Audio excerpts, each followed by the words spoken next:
Welcome to DY news. Doctor B R Ambedkar Konaseema జిల్లా Mummidivaram civil supply ఆఫీసులో జిల్లా పౌర సరఫరాల శాఖ అధికారి అడప ఉదయ్ భాస్కర్ డివై న్యూస్తో మాట్లాడుతూ జిల్లాలో ఎటువంటి పెట్రోల్ కొరత లేదని అన్నారు. ఈ సందర్భంగా ఎవరైనా కానీ పెట్రోల్ బంకు యాజమాన్యం నిబంధనలు అతిక్రమించి వాహనాల్లో కాకుండా ఇతర ట్యాంకర్లు పెట్రోల్ డీజిల్ నింపితే వారిపై చర్యలు తీసుకుంటామని హెచ్చరించారు. అందరికీ నమస్కారం. ముఖ్యంగా పెట్రోలుపై డీజిల్పై కొరత ఉంది అని అవాస్తవాలు 2 రోజులుగా సామాజిక మాధ్యమాల్లో విపరీతంగా ప్రచారం కావడం వల్ల ప్రజలు ప్యానిక్కి గురవుతున్నారు. కానీ వాస్తవానికి ఏ విధమైన కొరత కూడా పెట్రోల్ లేదా డీజిల్ పైన లేదు. నిరంతరాయంగా మనకు సప్లైస్ వస్తున్నాయి.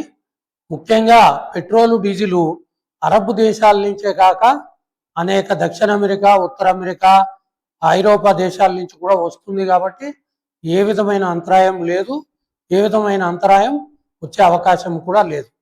కానీ జరుగుతున్నది ఏంటంటే ఈ అవాస్తవ ప్రచారంతో ప్యానిక్ గురై ప్రజలు ఎక్కువ సంఖ్యలో అంటే పెద్ద పెద్ద టిన్నులు, డబ్బాలు, బాటిల్స్లో కూడా తీసుకుంటూ వాహనాల్లో కూడా ఎప్పుడు కొంత మేరకే నింపుకునేవారు.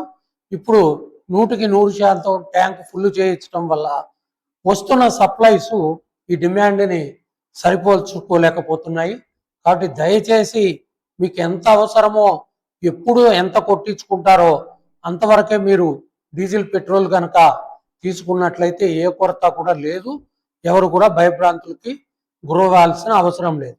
అదేవిధంగా డైరెక్ట్గా వాహనం ట్యాంకులోకి మాత్రమే ఆయిల్స్ కొట్టాలి అన్న నిబంధన ఉంది. కాబట్టి బంకు ఓనర్లు కూడా సమన్వయం పాటించి మీరు ఇటువంటి భారీ ఎత్తున తీసుకునే వారికి మీరు ఆయిల్ కొట్టకుండా డబ్బాల్లో, టిన్నుల్లో, డ్రమ్ముల్లో కొట్టి పంపించకుండా వాహనాల్లోకి మాత్రమే పంపిస్తూ అదేవిధంగా మన దగ్గర ఉన్న స్టాకు కూడా సమన్వయం చేసుకుంటూ అందరికీ అందేలాగా చూడాల్సిన బాధ్యత మన పెట్రోల్ బంకు ఓనర్స్ పైన కూడా ఉంది. దయచేసి అందరూ పాటించాలి. ఎవరైనా ఉల్లంఘించినట్లు గమనిస్తే వారిపై శాఖాపరమైన కేసులు నమోదు చేయబడతాయి.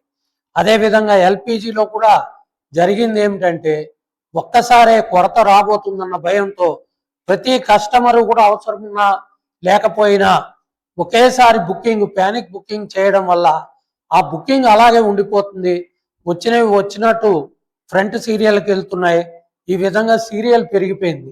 ప్యానిక్ బుకింగ్ వల్ల ఇదంతా జరిగింది. అటువంటి పరిస్థితి దయచేసి పెట్రోల్ డీజిల్కి తీసుకురాకండి.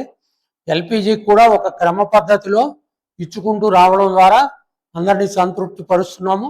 ఒక 3 రోజుల్లో ఉన్న బ్యాక్లాగ్ కూడా క్లియర్ అయితే ఇకపైన ఇప్పుడు మనం 21 రోజులు, తర్వాత 25 రోజులు, గ్రామీణ ప్రాంతాల్లో 45 రోజులకి బుకింగ్ నిబంధన అమలు చేస్తున్నాం. కాబట్టి ఇప్పుడు అది అమల్లోకి వచ్చేస్తుంది. ఇంకా దగ్గరకు అది అమలయ్యాక తగ్గిన బుకింగే ఇక పైన ఉంటుంది. కాబట్టి ముందున్న బ్యాక్లాగ్ ఒక 3-4 రోజుల్లో క్లియర్ అయితే ఎల్పిజికి కూడా ఏ విధమైన కొరత ఉండదని, అనేక విధమైన కంటైనర్ షిప్స్ ఎల్పిజితో పెట్రోల్తో కూడా నిరంతరాయంగా ఆఖరికి హార్మోజ్ జలసంధిని కూడా దాటి మన దేశానికి వస్తున్నాయి. కాబట్టి దయచేసి అటు పెట్రోలు డీజిల్ వినియోగదారులు కానీ ఇటు ఎల్పిజి వినియోగదారులు కానీ ఏ విధమైనటువంటి భయాందోళనకు గురి కావద్దని దయచేసి వినమ్రంగా విజ్ఞప్తి చేస్తున్నాం.